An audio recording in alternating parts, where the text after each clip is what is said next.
اعوذ باللہ من الشیطان الرجیم بسم اللہ الرحمن الرحیم۔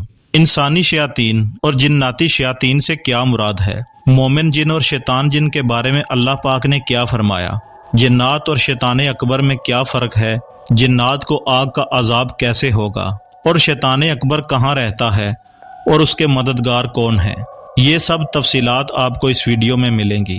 انسانی شیاطین سے مراد وہ لوگ ہیں جو ہیں تو ہماری طرح کے انسان، مگر سرکشی و بغاوت اور راہ حق سے دوری کی وجہ سے ان کے تمام اعمال شیطان اکبر کی رضامندی کے مطابق اور منشاء خداوندی کے خلاف وقوع پذیر ہوتے ہیں۔ یہی وجہ ہے کہ کرۂ ارض پر جبر و ستم کا جو مظاہرہ آج امریکہ اور اسرائیل کر رہے ہیں، اس کی بنا پر لوگ انہیں بزرگ شیطان کہتے ہیں، یعنی شیطان اکبر کہہ رہے ہیں۔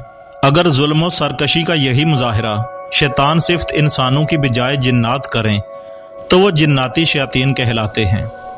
ایسے ہی شیطان صفت انسانوں اور جنوں کے لیے سورہ انعام میں شیاطین الانس و جن کے الفاظ استعمال کیے گئے ہیں۔ مومن جن اور شیطان جن، چونکہ جنات میں بھی انسانوں کی طرح بعض نیک و صالح اور مومن جن ہوتے ہیں اور بعض سرکش، باغی، نافرمان اور کافر، جیسا کہ ارشاد باری تعالیٰ ہے۔ ہاں، ہم میں بعض تو مسلمان ہیں اور بعض بے انصاف، پس جو فرما بردار ہو گئے انہوں نے رائے راست کا قصد کیا، اور جو ظالم ہیں وہ جہنم کا ایندھن بن گئے۔ اس لیے تمام جنات کو شیاطین نہیں کہا جا سکتا، بلکہ جنات میں جو انتہائی سرکش، شریر اور اللہ تعالیٰ کا باغی ہو اسے شیطان کہا جائے گا۔ جنات اور شیطان اکبر یعنی ابلیس، جس کا تذکرہ قصہ آدم و ابلیس میں ایک فرد کی حیثیت سے قرآن مجید میں کئی ایک مقامات پر بیان ہوا ہے، اس میں اور جنات میں کیا فرق ہے؟ اس سوال کا جواب یہ ہے کہ ابلیس جنات ہی کی جنس سے تعلق رکھتا ہے، مگر اس نے اللہ تعالیٰ کی نافرمانی و سرکشی کی راہ اختیار کی اور اللہ تعالیٰ نے بھی اسے قیامت تک کے لیے زندگی عطا کر دی۔ اب اس کا کام انسانوں کو گمراہ کرنا ہے، جبکہ وہ بذات خود مسلمان نہیں ہو سکتا، اس لیے اس کا نام ہی شیطان رکھ دیا گیا، اور مسلمان نہ ہونے کی بنا وہ خود بھی اللہ تعالیٰ کی رحمت اور اس کی جنت سے نا امید ہو گیا ہے۔ اس لیے اس نا امیدی کی وجہ سے اسے ابلیس یعنی نا امید بھی کہا جاتا ہے۔ اب ہم اس کی تفصیلات کو بیان کرتے ہیں۔ جنات کو اللہ تعالیٰ نے آگ سے پیدا کیا اور شیطان کو بھی آگ ہی سے پیدا فرمایا۔ جنات کے آگ سے پیدا ہونے کی دلیل یہ آیات ہیں، اور جنات کو آگ کے شعلے سے پیدا کیا گیا ہے، اور جنوں کو ہم نے اس سے پہلے خالص آگ سے پیدا کیا۔ حضرت عائشہ رضی اللہ تعالیٰ عنہ سے مروی ہے کہ اللہ کے رسول صلی اللہ علیہ وآلہ وسلم نے فرمایا، فرشتے نور اور جنات آگ سے پیدا کیے گئے ہیں، اور حضرت آدم علیہ السلام کو اس چیز سے پیدا کیا گیا ہے جو تمہارے لیے بیان کر دی گئی ہے، یعنی مٹی سے۔ تو معلوم ہوا کہ جنات اور ابلیس کی جنس ایک ہی ہے۔ اسی طرح قرآن مجید میں ایک اور مقام پر اس بات کی صراحت ہے کہ ابلیس جنات میں سے ایک جن تھا۔ ارشاد باری تعالیٰ ہے، اور جس وقت ہم نے حکم دیا فرشتوں کو سجدہ میں گر جاؤ آدم کے سامنے، تو سب سجدے میں گر پڑے ماں سوائے ابلیس کے، وہ جنات میں سے تھا، سو اس نے اپنے رب کے حکم سے عدول کیا۔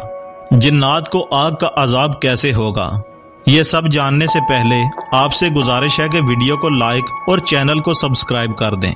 تو محترم ناظرین، یہاں ایک اشکال پیدا ہوتا ہے کہ اگر جنوں کو آگ سے پیدا کیا گیا ہے تو پھر ان میں سے گنہگاروں کو عذاب کس چیز سے دیا جائے گا؟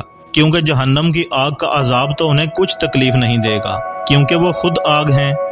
اس کے اگرچہ بہت سے جوابات دیے گئے ہیں، تاہم میں اس کا مناسب جواب یہ سمجھوں گا کہ گنہگار جنات جہنم میں جائیں گے، اور انہیں عذاب دینا اللہ کی قدرت کاملہ سے کچھ بعید نہیں۔ البتہ اس عذاب کی کنو حقیقت ہم نہیں جانتے۔ شیطان اکبر کہاں رہتا ہے؟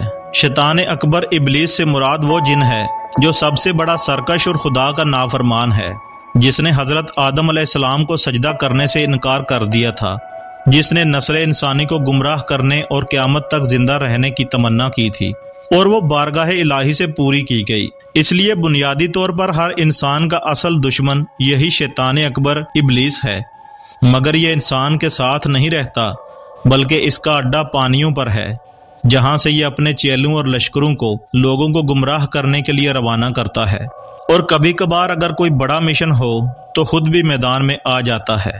تاہم زیادہ تر اس کا کام نگرانی ہے، جیسا کہ حضرت جابر رضی اللہ تعالیٰ عنہ سے مروی ہے کہ اللہ کے رسول صلی اللہ علیہ وآلہ وسلم نے فرمایا کہ شیطان اپنا عرش پانی پر بچھاتا ہے، پھر وہاں سے اپنے لشکر لوگوں کو گمراہ کرنے کے لیے روانہ کرتا ہے۔ اس کے نزدیک اس کے لشکر میں سب سے معزز وہ ہوتا ہے جو سب سے بڑا فتنہ پیدا کرے۔ چنانچہ اس کے لشکر میں ایک فوجی آ کر کہتا ہے کہ میں فلاں فلاں فتنہ و برائی کا کام کر کے آیا ہوں، تو شیطان کہتا ہے کہ نہیں، تم نے تو کچھ بھی نہیں کیا۔ پھر دوسرا آ کر کہتا ہے کہ میں نے فلاں اور فلاں کو اس وقت تک نہیں چھوڑا جب تک کہ اس کی بیوی اور اس کے درمیان پھوٹ نہ ڈال دی۔ حضرت صلی اللہ علیہ وآلہ وسلم فرماتے ہیں کہ پھر شیطان اس شخص کو اپنے قریب کرتا ہے اور کہتا ہے کہ شاباش، تم نے واقعی ایک بڑا کام کیا ہے۔ شیطان اکبر کے مددگار کون ہیں؟ شیطان اکبر اگرچہ اکیلا ہی ساری انسانیت کا دشمن ہے، مگر اس کے ساتھ اس کے بہت سے مددگار چیلے چانٹوں کی شکل میں موجود ہوتے ہیں۔ شیطان چونکہ جنات میں سے ہے، اس لیے اس کے زیادہ تر چیلے چانٹے جنات ہی ہیں، اور جو کام وہ کرنا چاہتا ہے اس کے لیے جنات ہی اس کے لیے زیادہ موزوں بھی ہیں، کیونکہ وہ بغیر دکھائی دیے انسان کے دل میں وسوسے ڈالنے کی صلاحیت رکھتے ہیں، اور پھر اس لیے بھی کہ ان میں بذات خود سرکشی کا عنصر انسان کی نسبت بہت زیادہ ہے۔ علاوہ ازیں اس کی اپنی ضروریت بھی اس کے ساتھ ہے، لیکن اس کا یہ معنی نہیں کہ شیطان اکبر انسانوں سے کام نہیں لیتا، بلکہ وہ شیطان صرف انسانوں سے بھی دوسرے انسانوں کے خلاف بڑے بڑے کام لیتا ہے۔ حضرت عبداللہ بن مسعود رضی اللہ تعالیٰ عنہ سے روایت ہے کہ اللہ کے رسول صلی اللہ علیہ وآلہ وسلم نے فرمایا، اللہ تعالیٰ نے تم میں سے ہر شخص کے ساتھ ایک جن کو ساتھی ہمزاد بنا کر مقرر کر رکھا ہے۔ تو لوگوں نے کہا، اے اللہ کے رسول، آپ کے ساتھ بھی؟ تو آپ صلی اللہ علیہ وآلہ وسلم نے فرمایا، ہاں میرے ساتھ بھی، مگر میرے رب نے اس کے مقابلے میں میری مدد فرمائی اور وہ میرے تابع ہو گیا، اس لیے وہ مجھے خیر و بھلائی کے علاوہ کوئی اور حکم نہیں دیتا۔ ایک اور روایت میں آتا ہے کہ ہر انسان کے ساتھ ایک جن اور ایک فرشتہ ہمزاد ساتھی بنا دیا گیا ہے۔ ان روایات میں جن کا لفظ استعمال ہوا ہے، جن سے مراد شیطان ہی ہے، کیونکہ ان دونوں کی جنس ایک ہی ہے، اور جو جن انسان کو برائی پر اکساتا ہے وہ اپنی سرکشی کی وجہ سے شیطان کہلاتا ہے۔ اس لیے بعض اور روایات میں جن کی جگہ شیطان کے لفظ بھی استعمال ہوئے ہیں۔ ان سب روایات سے معلوم ہوتا ہے کہ انسان کے ساتھ ایک شیطان ہمزاد مقرر کیا گیا ہے۔